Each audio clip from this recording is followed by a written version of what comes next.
folks, Gavin Roth here with episode 31 of the Influencers of Sponsorship Marketing. The term of 2020 is clearly COVID, but a close second may be pivot. As a pandemic has affected everything, people and brands have had to try new approaches to previous conventions.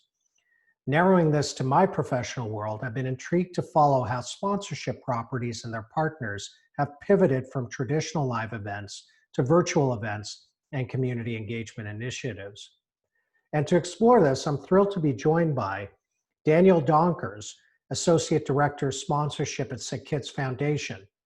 SickKids Foundation is one of the true gold standards in the cause space. They stage several signature annual fundraising events, and as you'll hear, they've had to flip all of those plans on their head to address this new reality. And Renee Hopfner, who is Director of Community Investment at Sobeys, who are a longtime partner of SickKids Foundation, and a business that has played a key role in helping communities and their partners during the pandemic. We discussed their respective career paths, their roles, and the mandates of their respective organizations that impact the lives of families in very different and very important ways. We then do a deep dive into Sobeys' sponsorship of SickKids Get Loud, which is the signature fundraising event for the SickKids Foundation, and took on a very different format this year. And we wrap with some terrific professional development advice. Lots of insights and a fun chat. I hope you enjoy.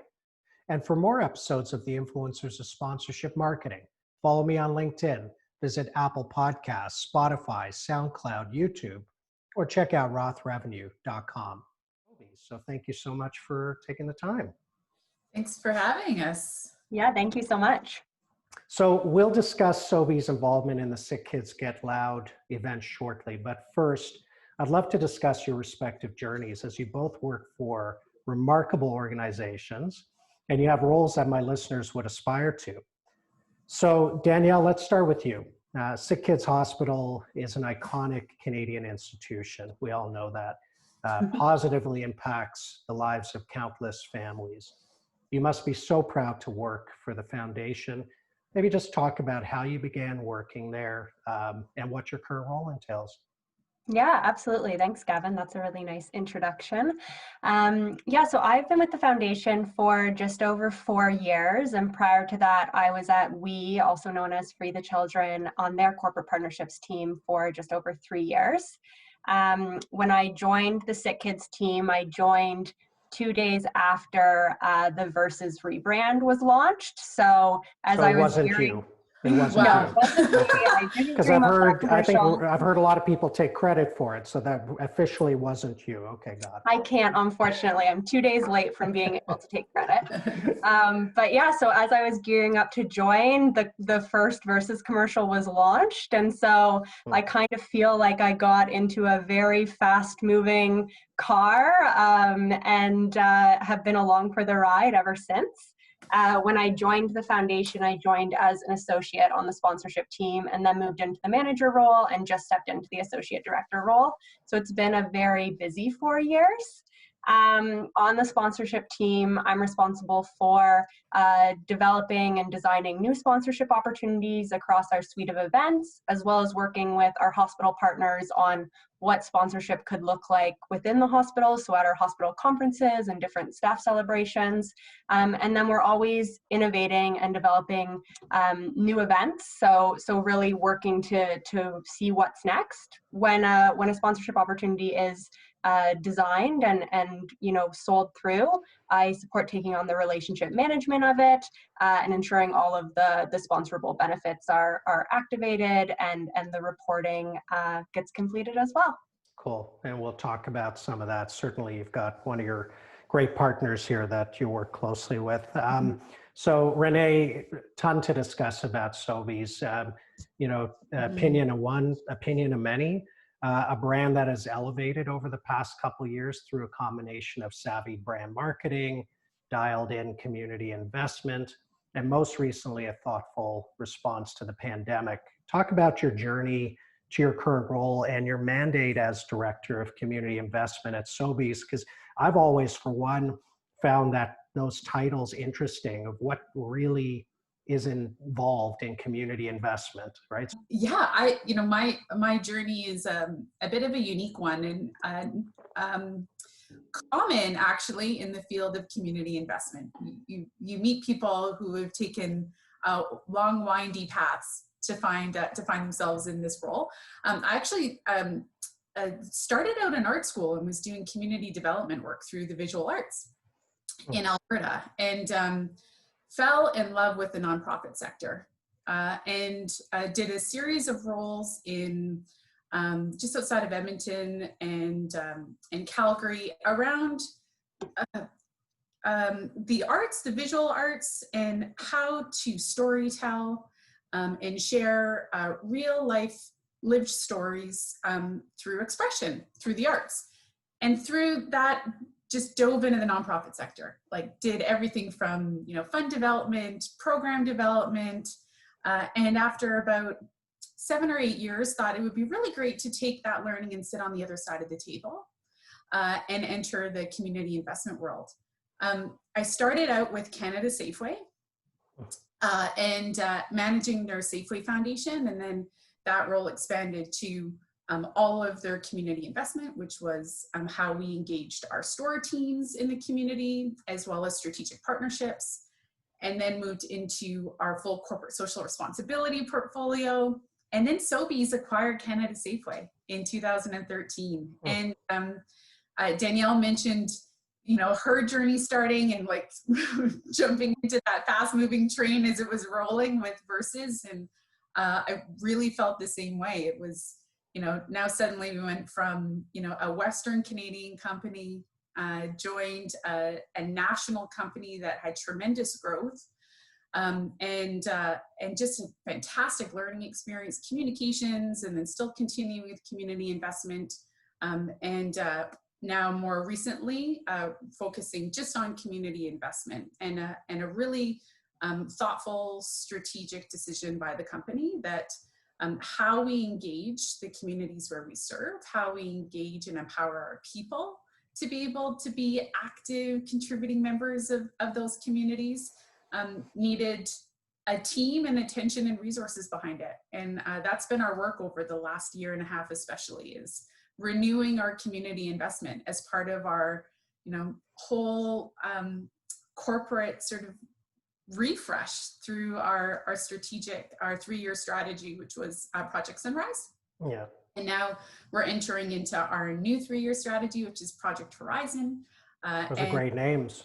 Yeah, and really reflective of the journey of the company, and that fast-moving car just keeps rolling. It's a good theme. Yeah, we've got a theme already. Yeah, we do. That's right. And 2020 has just kind of, obviously everything's been said about the year, but community investment, those in community investment roles, their world has become that much more important and amplified, and the spotlight in each of those companies on that position, on the people in those positions, because the challenges are that much greater in those communities. You've really stepped up to address food-related challenges that certainly were prevalent pre-pandemic, be it hunger or food waste, but have been amplified by the supply chain disruption. So maybe just speak to the role Sobeys is playing in that regard. Yeah, we have a long history, dating back to the Sobeys family in, Stellarton, Nova Scotia. When there's an emergency or a challenge that their neighbors are facing, that we step up, and it's truly just part of the culture. Certainly nothing that needs to be actively coordinated. But I would say that from with the pandemic, with this year, this incredibly challenging year, in community investment, you're having to sort of straddle 2 different tracks at the same time. You're responding to emergency needs. And then at the same time, you're establishing strategic partnerships that are really looking at systemic challenges and asking the really hard questions around, why is this happening in our community? And then taking a look at tackling the why. So that's I'd say, from a discipline, that's probably the biggest challenge, I'd say, that people in community investment are facing right now. You're responding to emergency needs. Those emergency needs are amplified because they were there before the pandemic. And then you're trying to partner and be able to truly just help with resourcing and knowledge or capacity to be able to help really, really tackle the why behind it. And that's the heavy lifting. And we talked about how point of pride for your employees, because all of a sudden these great young, not all of them, some of them are older, but these some of them part-time, and they just used to coming and being cashiers or working restocking. They become essential workers all of a sudden this year, right? Absolutely. Man, they must be walking with their shoulders up a little bit, their chest down a little bit, right? Yeah, absolutely. And that's, you'll hear our CEO, Michael Medline, he, speaks all the time about just this huge sense of pride, obviously, across the company. I'd say for those of us who are a part of the 127,000 teammates across the country, it's a big company. Big number. Yeah. Wow. It's a big number. Yeah. 900 communities.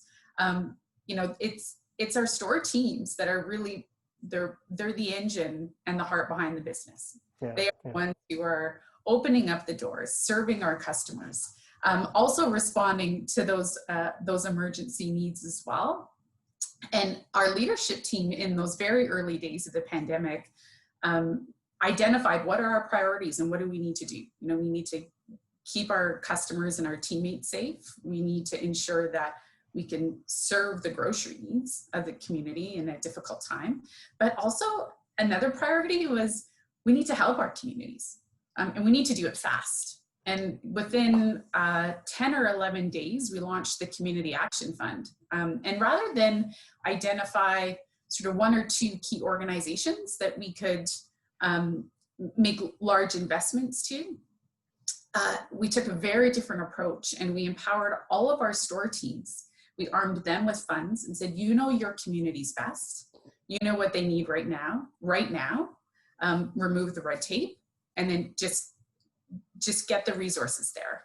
And when you look at some research around disaster response, that's how you can make the quickest impacts, is by getting to those teams that are on the ground immediately and on the front lines. And then in addition to that, obviously, support of our food banks. And I think there was very little sleep on our team for sure for about 2 or 3 weeks, and trying to get food across the country and responding to requests. So between our store teams responding to those local needs, our company coordinating and mobilizing as much as we can, that was a really proud moment. But I think also too that the company identified it not just as we're going to do X, Y, and Z, but we know this is a longer term challenge. Yep. And we have to make sure whatever we're setting up, we can continue. Sustainable. Yeah. Good stuff. No, that's amazing stuff, and kudos to you and your team. And I like what you said about it starts with great leadership, right? Absolutely. So well done on every level. Danielle, I'd love for you to expand on SickKids Foundation mandate. What the mission is some of the different fundraising initiatives, and then we'll talk about the Get Loud, SickKids Get Loud program, but maybe just higher level, like what? Yeah, absolutely. So we're the largest funder of child health research, learning, and care in Canada. And really what that means is we're hoping to make every kid a healthy kid. We're currently in the midst of our Sick Kids versus Limits campaign, which was launched a year after I joined the foundation. And it's a $1.5 billion fundraising initiative that focuses around 3 pillars. So the first pillar is to reimagine our campus, so rebuild SickKids, really take us into a new era. The hospital, some of the different sections of it are original, built in the 1950s, and the last update that the buildings had was in the early 90s. So much of the building, was built before Wi-Fi, and there's just we're doing incredible medicine in a building that just isn't able to keep up with all of the initiatives that are within its walls. So that's really building a new SickKids is the first pillar, and we're really excited. We've broken ground on the new patient support center, which will be ready in 2023, and then the rest of the build will follow over Where is that? Is that on the same footprint, just yes, hidden away somewhere? So my Because there's so much heart space goes out to available, the right? project manager of the build, because it is certainly a huge undertaking. How it's working is we're demolishing certain buildings and then rebuilding. So it all happens very slowly and piece by piece. We just saw the new renderings of what the building will look like when it's complete, and we're all very, very excited for, when we get to see it in the next 10 years. But yeah, the second piece of that the campaign's supporting is research, and research has always been a huge part of SickKids, and what the focus really is on in this campaign is to make sure that we can not only continue the research we're doing, but also rapidly able to rapidly use those results to translate them into cures and treatments. And then finally, the last pillar is to really strengthen our partnerships across Ontario and beyond to make sure that, even if you're not within the four walls of SickKids, you could still have access to SickKids care. This has become extremely important, especially during COVID times when, we wanted to have as many patients out and in their homes, not at the hospital as possible. So how can we make sure that they're, able to have their follow-up appointments actually home in their own communities? So that's a big piece of this campaign as well. We're just over 75% to our goal, and we are so close to reaching our 1,000th donor to the campaign. Wow. I think that's a little nudge there, Renee. To oh, we're already there. Yeah. Okay. We're there in big strides. No. Well, yes, I fully trust Sobeys is there. I think she's like, Gavin, come on. Oh yeah, Gavin. We're at 900 now, and I'm proud to say, I am proud to say we do our little piece, but we have a couple of causes, and you'll be able to check that the SickKids is definitely one of our. Because, listen, I have two daughters, 20 and 22, but I remember when they were young, we had a couple of visits to SickKids. We did. Mm-hmm. So it's like many families we've been touched. Yeah. So very cool. Carry on. Yes, sorry. Hard pressed to find a family that hasn't really benefited from SickKids in Ontario or in Canada. I was going to say, you're in Calgary, and it's people across the country, certainly. So carry on. Sorry, Danielle. Yeah, no, we're really excited about reaching the 1,000th donor. I think it shows the breadth of, the community support that we have. And we're really excited to celebrate that milestone when we get there. And I've got some friends, in your organization, and have learned over the last couple of years a little bit more about, I didn't know the sheer depth of the fundraising events that you do. You have many signature events every year. How many, is there a calendar of events in a normal year that you plan to raise, quote unquote, normal year? And then we'll talk about one of them in particular. Yeah, absolutely. So internally, we have our signature events team, and they focus on 5 key in-person events, but then we also have a few digital offerings like the Great Cycle Challenge and Extra Life, which is a gaming tournament, and all of our different hospital initiatives. But also, beside the events that we run ourselves, we have our community events team, and they work with individuals in the community who are so passionate about SickKids that they want to put on their own galas and different fundraisers in the community. And it's absolutely incredible to see what community members are able to pull off. And I think that speaks to it, that people, see us out in the community so much, but it's not always us that's putting on the event. It's our incredible supporters.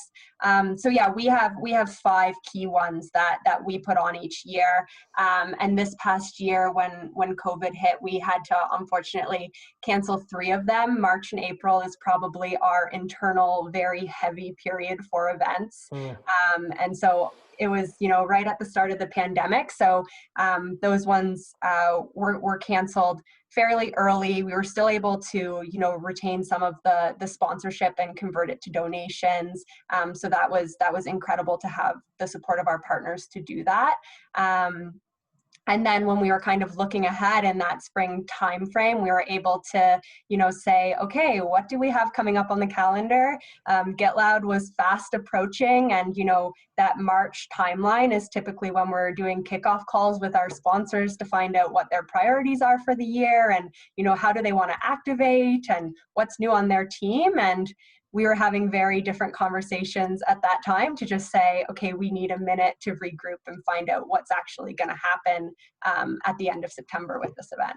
Well, that's kind of, what I'm curious about is, do you step back internally and say, okay, what do we think it's going to look like? Nail that, a plan, some sort of plan that's probably got some fluidity to it, and then go to partners and say, we've got a vision, we've got a plan, right? We're hoping you still want to come along for the ride with us, but that internal kind of nail that down process. Yeah, exactly. So when we realized, a mass gathering at the end of September is not in anyone's reality. But it's funny that in March, many people were still, by end of summer will be good, right? Yeah, in the March, April timeframe, we were basically doing contingency plans. We had 3 kind of here's 3 scenarios that we think could happen. And then by the end of April, early May was when we really started full steam ahead, looking at how we transition this event. So we looked at our core team, so our logistics team, our peer-to-peer fundraising team, our marketing team, and sponsorship.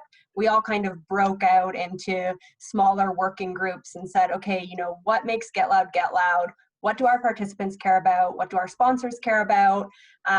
What if we were going to turn this into a digital event, what has to be there to make it feel like Get Loud? And what do we kind of have to give up this year? And what can we look to add?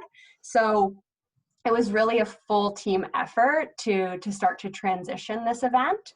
And at the time too, we paused all sponsorship sales just because we knew, one, it was not an appropriate time to be going out with asks just with the state of the world, but also we didn't quite know what we were selling at this point. And we had confirmed sponsors like Sobeys that we wanted to make sure we could still deliver the value that we had promised them in an in-person event. And so we really, really had to nail down all those details before we even thought about selling new sponsorship. No, that's a great overview into the kind of the inner working. So let's discuss the partnership between Sobeys and SickKids Foundation. Renee, maybe start with why, in general, is it so important for Sobeys to partner with SickKids Foundation? Forget the event, Get Loud, but in general, what does it do for Sobeys? Our internal purpose at Sobeys is family nurturing families, and I think we touched on it earlier that especially in the province of Ontario, in several provinces across the country, you'd be hard pressed not to meet or know of or yourself have a personal experience of benefiting from the amazing, hardworking, passionate, talented team members at SickKids. Our CEO is also on the board of directors at SickKids Foundation too. But basically, this was an easy sell, Danielle. Yeah. If you fumble this one, come on, right? Yeah. But I will say that we have, and we can touch on it after we talk about Get Loud too, but we have longstanding relationships with children's hospitals, children's hospital foundations in particular across the country. And for us, the partnership with SickKids, just it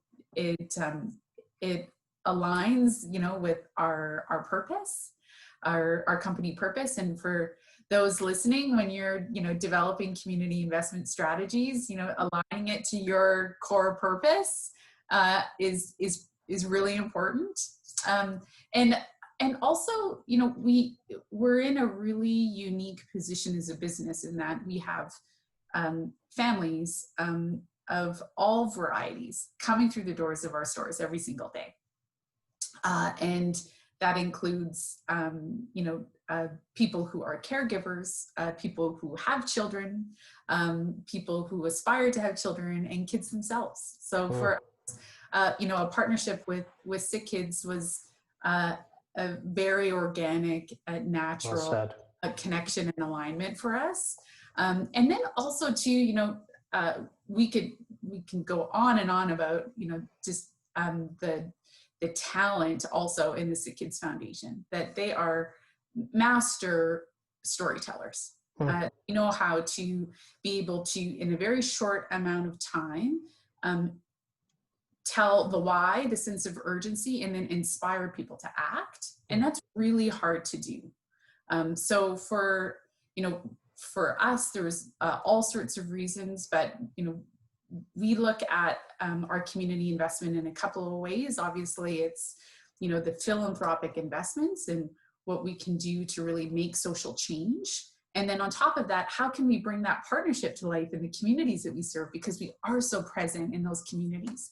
And Get Loud is a really good example of a way to do that.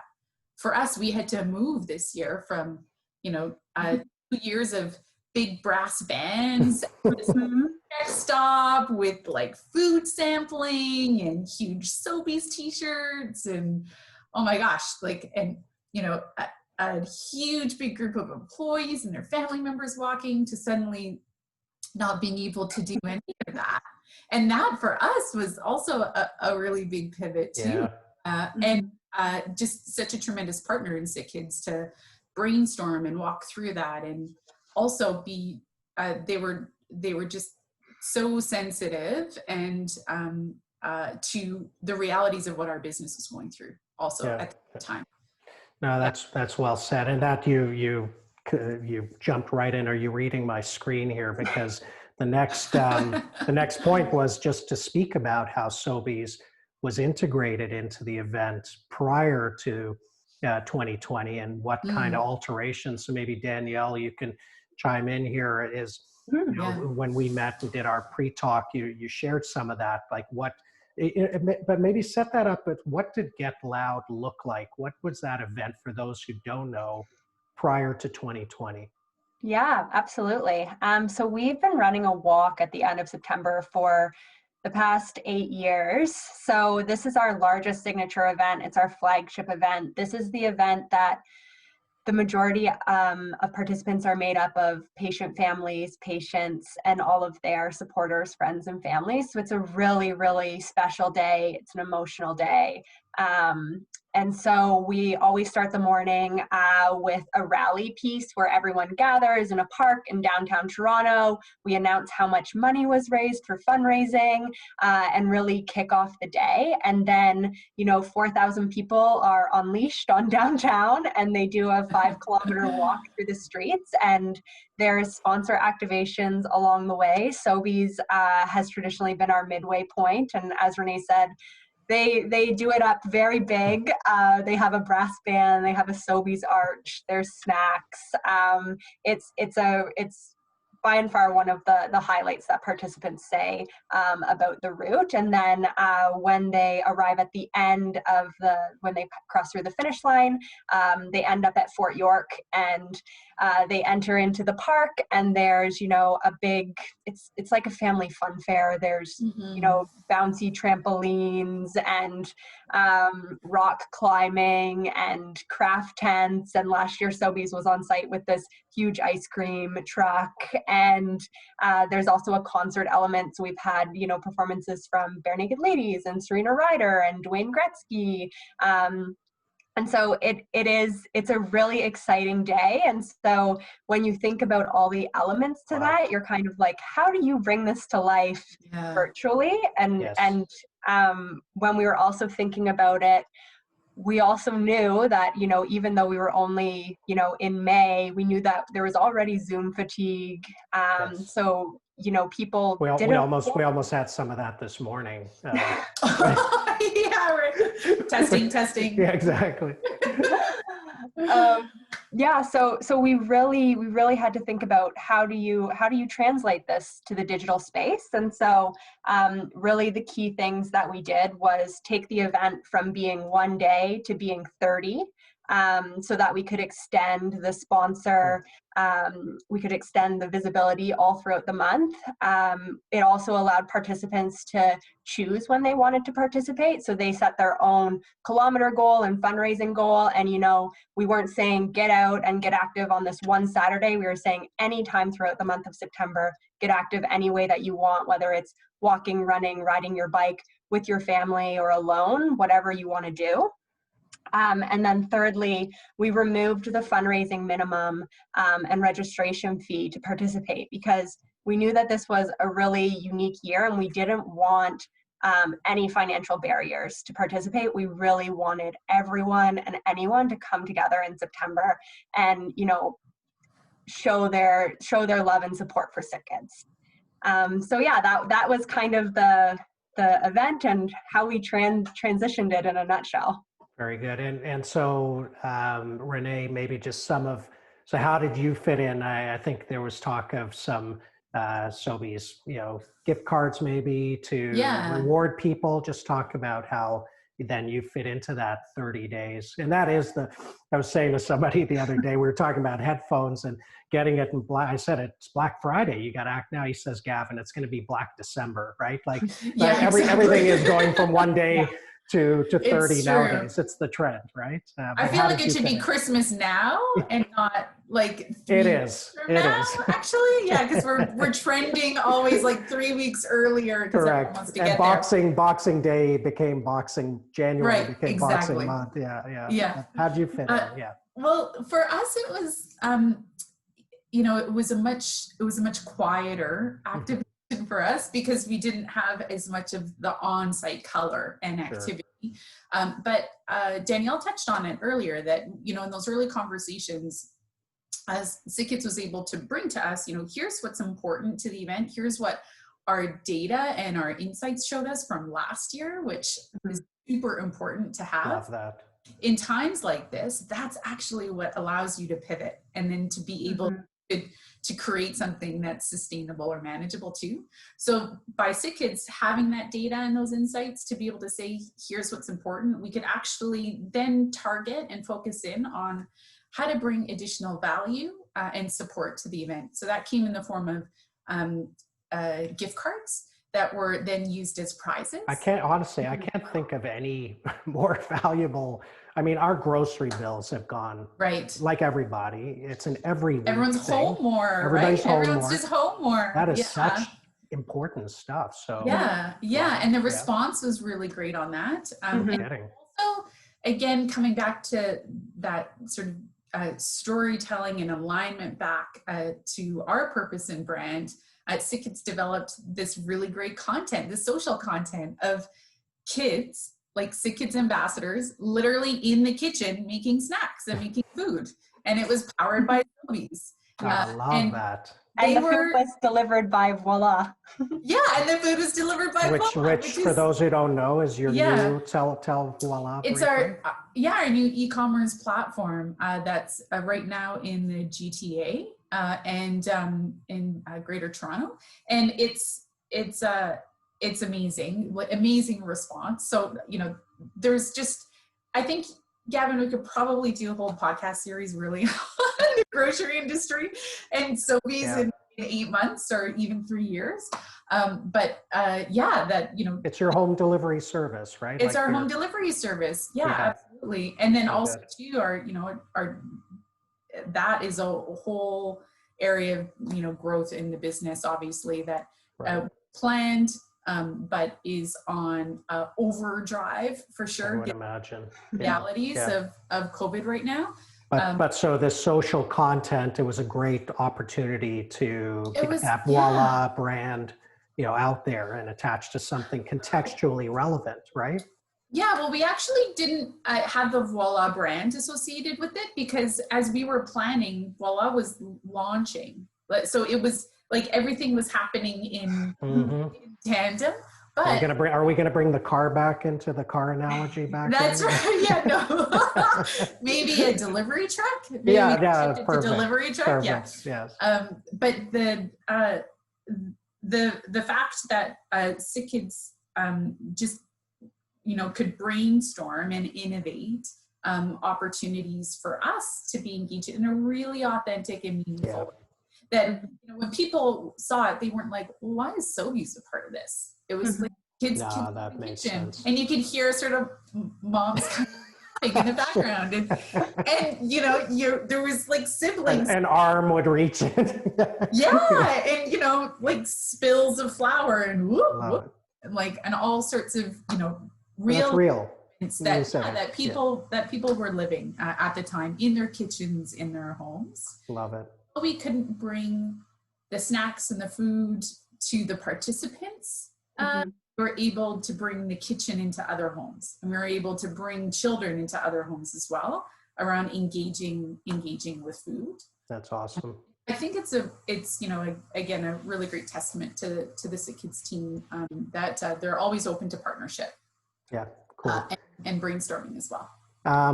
And Danielle, we spoke offline about measurement, and measurement's so important in sponsorship. It still shocks me. I've been involved in the sponsorship world for almost 25 years now, most of my career, and we were talking about measurement at the beginning, and we're still talking about it. It's like there isn't this universal.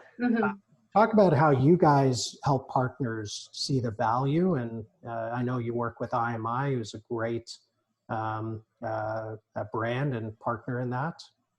Yeah, absolutely. I mean, even we report after Get Loud, working with IMI on, recall and favorability, all of those kind of key indicators for how the partnership's going. But building on what Renee said, we also use it for how we're going to drive and build the partnership in future years. So a really good, piece with that was the Sobeys gift cards. We knew from our past reporting that participants loved when Sobeys surprised and delighted them on site at the event with gift cards just for being there. They would give them out to their staff, and they would surprise and delight people along the route. It was brilliant, and that's what people remembered. And so we took that insight and said, okay, how do we translate that to the event, that surprise and delight piece? And with the gift cards in particular, it's also a win-win for us because we were using it to incent fundraising. So it's also driving the participant behavior that we really want on the event, also giving Sobeys this great halo effect of providing participants with something that they really, really want. So yeah, for us, partnering with IMI, we know that it's an incredibly competitive marketplace. We know that, the dollars aren't just earmarked for SickKids because we're SickKids, and that we have to actually show, where we're moving the needle and how we're delivering on the sponsorship benefits that we're promising. But really, above all of that, it also really drives home for us the value of partnering on properties for multiple years, being able to, show a brand like Sobeys who, has been on Get Loud since it started and was on the previous iteration of the event, the Great Camp Adventure Walk, and being able to look at the data year over year and say, you're growing in favorability and consideration and aided and unaided recall, and this is why. It also helps us when we're going out to talk to other partners about what they should be doing on the event and why maybe they're not seeing as strong of results as other partners. So you nailed it. It leads me to that thought. Now that we need to go down that rabbit hole, but sometimes the research is not going to show you the most favorable Right. information and findings, but that's an opportunity, right, to grow Hmm. and be transparent, I imagine. So I'm sure you've had, Yes. it sounds like maybe not with Sobeys, which is good, but had some of those tough conversations based on the data that you find. Yeah, for sure. I mean, I think with the IMI results this year, they really pinpointed some gaps in the virtual event that we can zero in on next year. Like, for example, aided and unaided recall was down for Sobeys compared to last year. It was still above industry standard, but less than what we've seen in the past. And so we know that there's something that we have to tweak on the virtual event just to get that That's as strong great. as it was previously. It's not a red flag. It's still, you know, above the best in class, but it's like, okay, what can we deliver on better? And that's what is going to make a partnership really strong, is that we're always trying to grow and innovate. I Love it. think too, you know, there might be some people listening thinking, well, we're not the size of SickKids. Like, you know, to get IMI research or to have that, you know, you can get insights regardless of the size of your organization. So if you're a smaller nonprofit, you can get that through simple survey results. There's, you know, all sorts of ways to be able to get data when you're asking the right questions in that Yeah. survey. That's the important piece. But that information is really important because in the field of our work, whether you're on the community investment side or you're in the SickKids Foundation, heart and emotion and passion is so prevalent. So you have to be able to make sure that passion is still there, but be able to have thoughtful conversations around, you know, what's right and next steps. And sometimes, to your point, Gavin, that is not necessarily in line with the emotion of that person at the table and what they really, really believe in. So to have that data to be able to bring it forward is crucial. Great point. You're right. Like, not every brand is as big as Sobeys. Not every property is as big as SickKids, and certainly in the cause sector. And I've had the pleasure of training sponsorship sellers at many kind of traditional sponsorship properties, but also cause. So I'm aware that there's a lot of smaller ones, but to your point, surveys are fairly easy to create. There's so many digital tools to create online surveys and put it out there without hiring, you know, sorry, Don, the team at IMI to run it for you.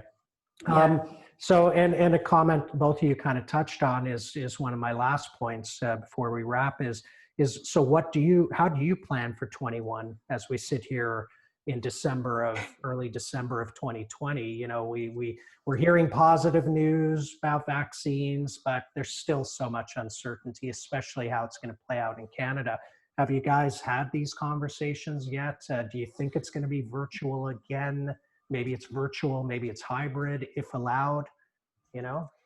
Well, I'd say the jury is probably out for Get Loud. I'm sure the SickKids team has contingency plans. I'd say for our partnership, which we haven't really touched on, but is also in August with all 13 Children's Hospital Foundations, including SickKids Foundation, together with the Sobeys Foundation. We launched an initiative called the Family of Support, which is focused on early interventions of child and youth mental health. It's a multi-year, multi-million-dollar commitment to really take a look at addressing how early intervention is actually not happening with kids and youth, with children and adolescents regarding mental health challenges. This was work that we were actually already in progress at doing a year and a half ago. And we expedited the work quite quickly to be able to announce in August. So this initiative is really taking a look at, you know, the 20% of youth that are affected by mental illness and the only 1 in 5 who have access to the services they need.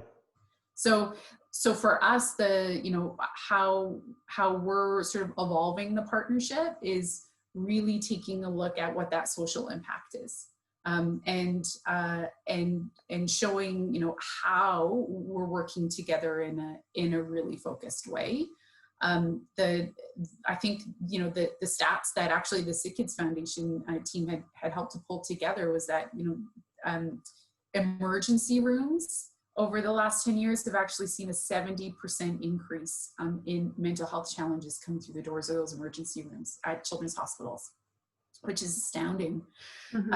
And on top of that, then we hear all sorts of concerns, like real concerns around the mental health of children and youth as a result of the pandemic as well. So we have more information on a site that we've created called thefamilysupport.com that lists all of the 13 programs right across the country. But SickKids is a really good example where they're taking a look at also research-based work through, you know, their knowledge center to be able to really take a look at how we can address early intervention and make it more possible. Well, bravo, number one. I mean, it's one of my daughters has bipolar disorder, so we know, and we've been on this journey since she was, you know, 12 years old, right? She's 20. So it's touched us deeply, and we know kind of how important, and we know the stigmas and the resource challenges. So it's really cool to hear, you know, another company doing so much great work that not everybody knows about. Certainly Bell gets a lot of attention, which they should for Let's Talk, but I don't think enough people know about programs like that. So I'm glad you mentioned it. It's certainly near and dear to our hearts. And, you know, the one thing I've said to many people is during the pandemic, two kind of causes to me have kind of really bubbled up, obviously so much. One is around food waste and hunger, right? Because of the disruption. But the other one is mental health. And it's been talked about so much, but I think it's the spotlight from the pandemic. So very, very good to hear the depth of your programs in that regard. So well done. So yeah, why don't we wrap with professional development advice? You know, it's joking, like, you know, whether it's eat your veggies every day or, you know, any, you know, maybe I'll go back to you, Danielle, to start. We'll give Renee last word, but for any of the listeners, what makes, you know, what do you lean on? What are some of your habits or what of your learnings that have helped you have a successful career so far? Yeah, for sure. I think for me, I've been very diverse in the professional development that I've focused on. I went to school for social work. I ended up in sponsorship. I, you know, took a data analytics course last fall. I think just make sure that, you know, you're really trying a bunch of different things that interest you, because those will all help you in this role. Everything's connected. So really build out what your niche and like special, you know, special knowledge lies in, because that will only help you stand out. Love it. Renee? Oh, so much. Yes. But I'd say that there's two pieces that I found helpful. One is it's maybe an overused term, unfortunately, but active listening. Yes, I don't think it is. I haven't heard it from one person who's development advice. Go. Yes. Okay. So when you're listening and you're meeting with community partners, when you're meeting with stakeholders internally in your business, really, really listen. And then out of that listening, because I think at times the community organization might want to try and maybe position things in what they think you might want to hear, but really listen to what they're saying. And then out of that, look for patterns. And that sounds maybe a bit complicated, but so much of this work is around connecting the dots. Oh boy, this has turned into a math exercise, Danielle. Yeah, that's right. Buckle up. One conversation with one community organization, and then it might spur something with a conversation with another partner that you have as well. And then out of that, through those patterns, really like doing the research, like read.